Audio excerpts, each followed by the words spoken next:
Detective Sarah Martinez stood outside cell number 7, the cold metal keys heavy in her trembling hand.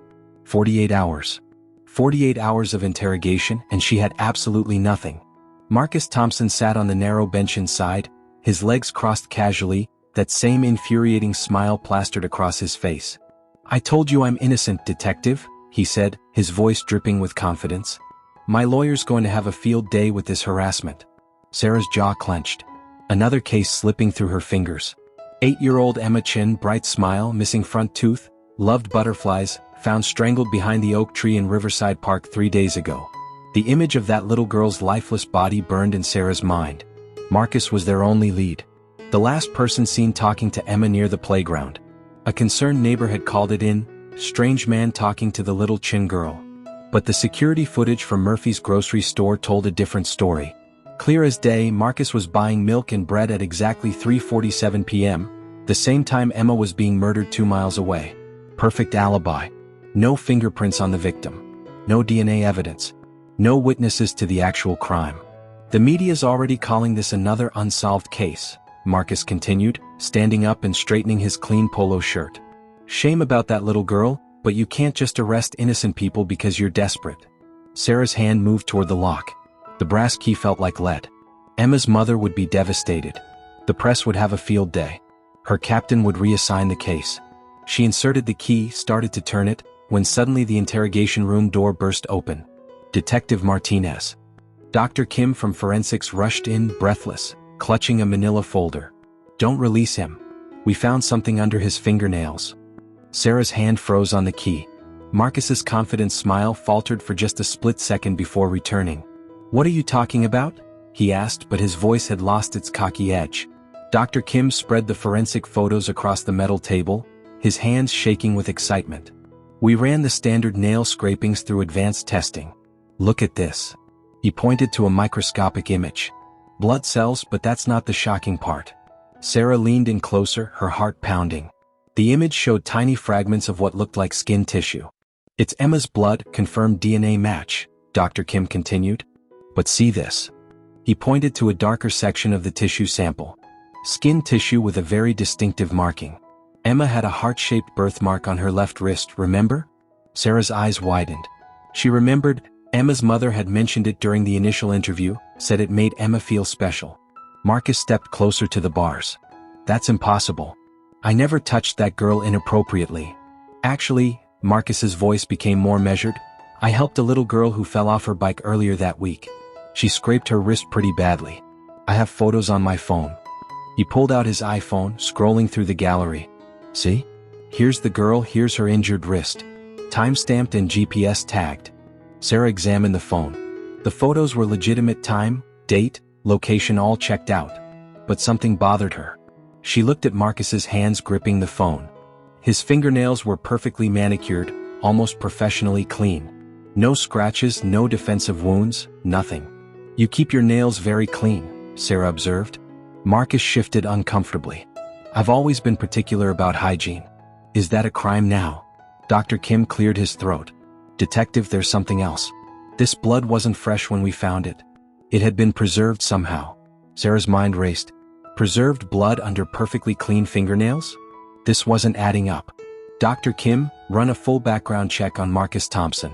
I want to know everywhere he's been in the last month," Sarah ordered, never taking her eyes off the suspect. 2 hours later, the pieces started falling into place like a horrifying puzzle. "Detective, you need to see this," Officer Rodriguez called from his computer. "Marcus Thompson, age 34, works as an independent handyman. Look at his client list from the past month." Sarah's blood ran cold. There it was, Chen family, 1247 Maple Street. Kitchen sink repair, completed 2 weeks before Emma's murder. She immediately called Emma's mother, Mrs. Chen. "The handyman who fixed your sink, tell me about him." Mrs. Chen's voice became uncomfortable.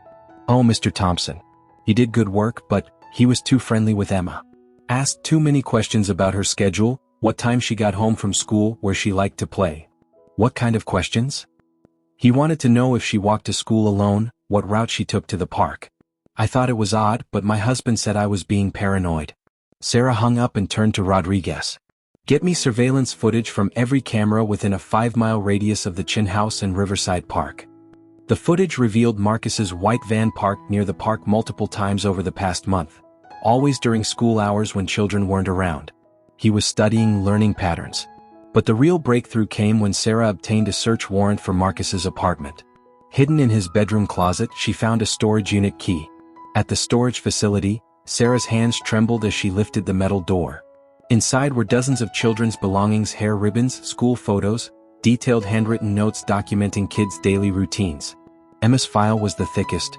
Sarah spread the contents of Marcus's storage unit across the interrogation table. Hair ribbons and labeled plastic bags. School photos with red circles drawn around specific children. Detailed maps showing walking routes to playgrounds. Marcus's confident facade crumbled as he stared at the evidence. His hands began to shake. Emma Chen, 8 years old, walks to Riverside Park every Tuesday at 3:30 p.m., Sarah read from his handwritten notes. Wears butterfly hair clips. Favorite swing is the red one on the left side. You don't understand, Marcus whispered, his voice breaking. Then help me understand, Sarah leaned forward. Help me understand why you preserved an 8-year-old's blood under your fingernails like some sick trophy. Marcus's eyes filled with tears. I never meant for it to go this far. I liked watching them play. They were so innocent, so pure. But Emma wasn't just watching, was she, Marcus? She was going to tell her parents about your inappropriate behavior during that sink repair. Marcus nodded slowly, his whole body trembling. She said she was going to tell her mommy that I touched her hair, that I asked her to keep our conversation secret. I panicked. So you lured her to the park. I told her I had a butterfly she'd never seen before, near the old oak tree. When she followed me, Marcus broke down completely. I didn't plan to kill her. But she started screaming when I tried to. When you tried to what, Marcus? She fought back. Scratched me. Got her blood under my nails. After she stopped moving, I couldn't bring myself to clean it off. It was like keeping a piece of her with me. Sarah felt sick. You created that fake alibi, didn't you? Marcus nodded. Time-stamped the grocery photos earlier, had my friend post them during the murder. 6 months later, Sarah stood outside the courthouse as Marcus Thompson was sentenced to life in prison without the possibility of parole. The judge's words echoed in her mind. The evidence of premeditation and the disturbing nature of your crimes against children show a complete lack of remorse or rehabilitation potential. Emma's parents stood beside Sarah, finally able to breathe after months of sleepless nights. Mrs. Chen squeezed Sarah's hand. Thank you for not giving up. Thank you for finding that blood under his nails. The smallest piece of evidence can crack the biggest cases, Sarah replied, watching Marcus being led away in shackles. The case had ripple effects beyond Emma's murder. Based on the contents of Marcus's storage unit, police reopened 7 missing children cases from the past 5 years. 3 families finally got closure when Marcus confessed to additional crimes in exchange for avoiding death penalty. Dr. Kim's forensic breakthrough with the preserved blood evidence revolutionized how investigators handled nail scrapings. What seemed like an ordinary procedure had uncovered a calculated killer's trophy collection.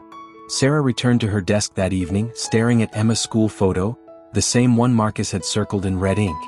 That bright smile, those butterfly hair clips, the missing front tooth that made her lisp when she said detective. A new case file landed on her desk. Another missing child. Another family in agony. But now Sarah knew something crucial. Monsters like Marcus Thompson make mistakes. They keep trophies. They preserve evidence of their crimes because they can't help themselves. She opened the new file, Emma's voice echoing in her memory. Trust your instincts, detective. The truth is always hiding in the smallest details. Sometimes justice comes from the most unexpected places, even from blood preserved under a killer's fingernails.